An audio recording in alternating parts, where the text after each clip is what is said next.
Assalamu alaikum warahmatullahi wabarakatuh, ndugu watazamaji, nilioko mbele yenu naitwa Dr. Balagoma, daktari wa tiba asili wa tiba mbadala.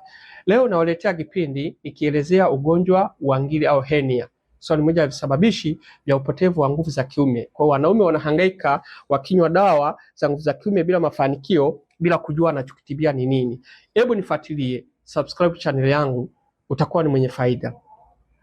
Ngiri ni matokeo ya kutokea kwa misuli au tishu zilizobeba viungo ndani ya mwili wa binadamu kuweza kupoteza uimara wake na kuwa dhaifu ndani ya mwili wa binadamu.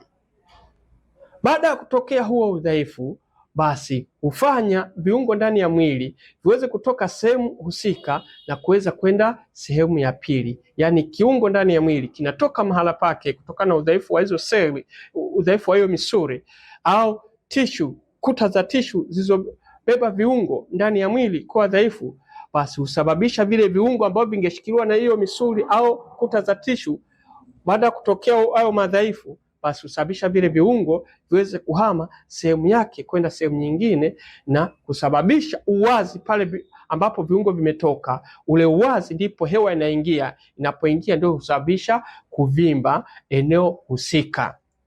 Nafikiri hapo ndugu mtazamaji utakuwa ni mwenye kunielewa vizuri.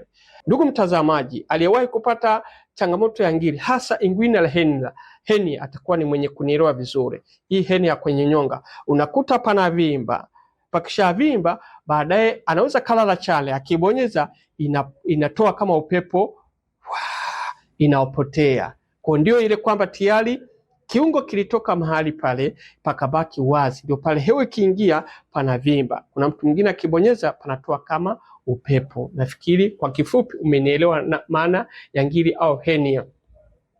Sasa tuangalie visababishi. Kuna visababishi mbalimbali vinavyoelezewa, lakini kimojawapo ndio the best kwa mimi.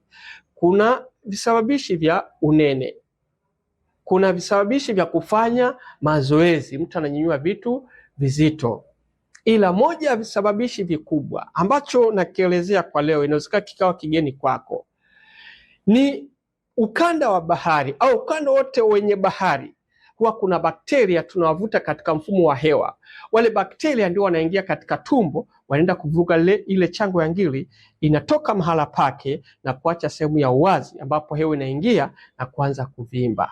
Kwa ni bakteria tunaowavuta katika mfumo wa hewa, wanaingia tumboni, wanavuruga tumbo la chango. Hebu fuatilia, mimi ni mtu wa Kigoma. Kwetu Kigoma kumwona mtu mwenye busha ni nadra. Nimekaa Mbeya form 5 form 6 miaka miwili, kumwona mwenye busha ni nadra.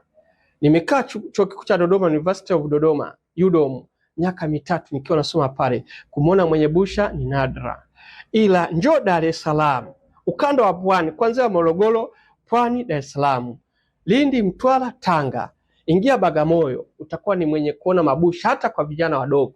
Ni kutokana katika ukanda wa bahari kuna bakteria wanatoka baharini, tunawavuta katika mfumo wa hewa, ndio wanaenda kuathiri mfumo wa tumbo la ngiri kwa kiwango kikubwa. Ila sio kwamba hayo maeneo ya kwetu Kigoma, Dodoma, Mbeya na mikoa mingine ambayo haina bahari kwamba haina ngiri. Ngiri ipo, ila si kwa kiwango kikubwa kama hii mikoa yenye ukanda wenye bahari.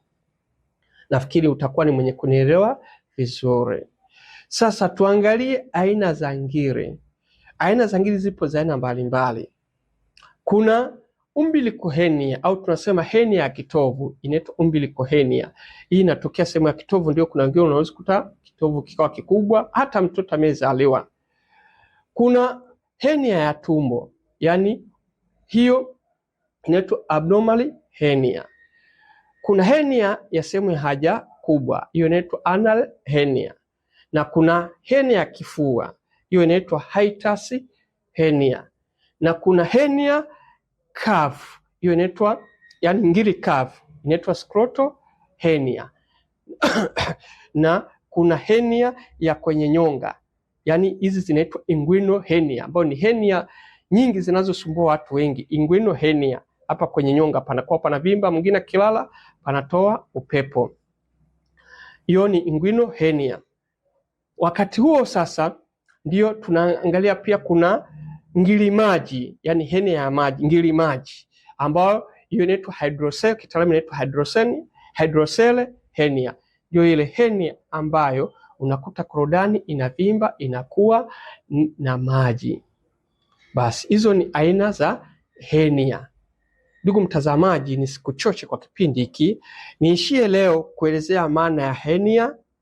Tumeangalia visababishi vya henia na aina za henia. Kipindi kichacho tutaangalia dalili za henia na madhara yake. Baadaye tutakuja tuangalie tena mahusiano ya henia na kupoteza nguvu za kiume. Nifuatie sana Dr. Balagoma, karibu sana, subscribe channel yangu, uwe ni mwenye kupata darasa mbalimbali, na nishafundisha baadhi ya tiba za kujitibia.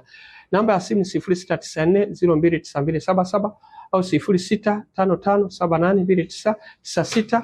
Karibu sana, subscribe, uwe ni mwenye kujitibia. Usi unapata changamoto nguvu za kiume, unakimbilia kunywa dawa bila kujua unatibia nini. Nifuatilie sana, karibu sana.